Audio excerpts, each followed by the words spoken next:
My husband and I are the co-stewards of this site, but we work with a group of volunteers called the North Branch Restoration Project, and our project has actually been working with the forest preserves since 1977. And we need to talk to the public about what kind of processes shaped these natural areas in northeastern Illinois and what kind of threats there are, what we need to do to mitigate those threats and make sure that our natural areas continue to be healthy.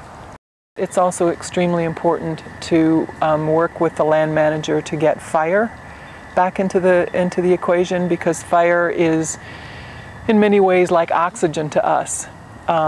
You can't really have nature in northeastern Illinois without fire. So buckthorn was introduced from Europe and Asia, brought in as a shrub, makes a very nice shrub, hedge for people's yards.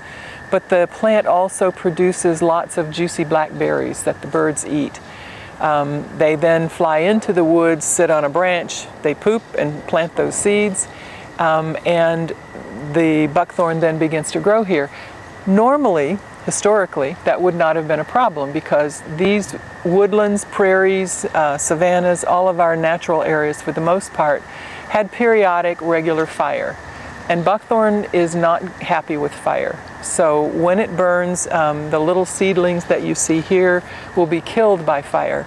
But for a long time we thought, oh, fire is bad, so we suppressed fire. And as a consequence, buckthorn and some other species were allowed to grow up to the point where they created a huge amount of shade, killed off the native wildflowers and grasses and sedges.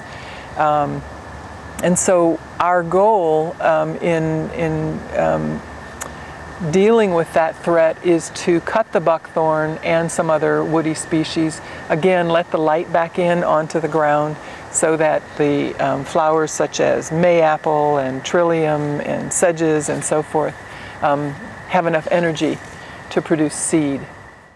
When we talk about management, we talk about getting to a maintenance phase, which is the natural conditions under which these woodlands and savannas evolved or were shaped in the past still are in effect.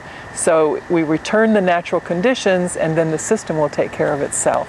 There are probably two major things that keep us involved. Number one is watching the response of the land. When you see an area that had problems and you see it after 5 or 10 or 15 or 20 years of management, and you see the incredible response and how beautiful and lush and healthy it is, you understand how resilient nature is if we give it a chance. And there's nothing like the experience of knowing that you were part of helping that to happen.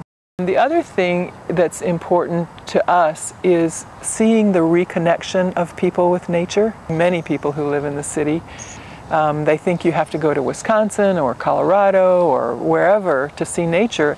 And here we've got nature in our own backyard. Like most of our woodlands, it has some problems. And so we've been working here to take care of those problems and make sure that this place continues to last in a healthy way, in a healthy state for future generations.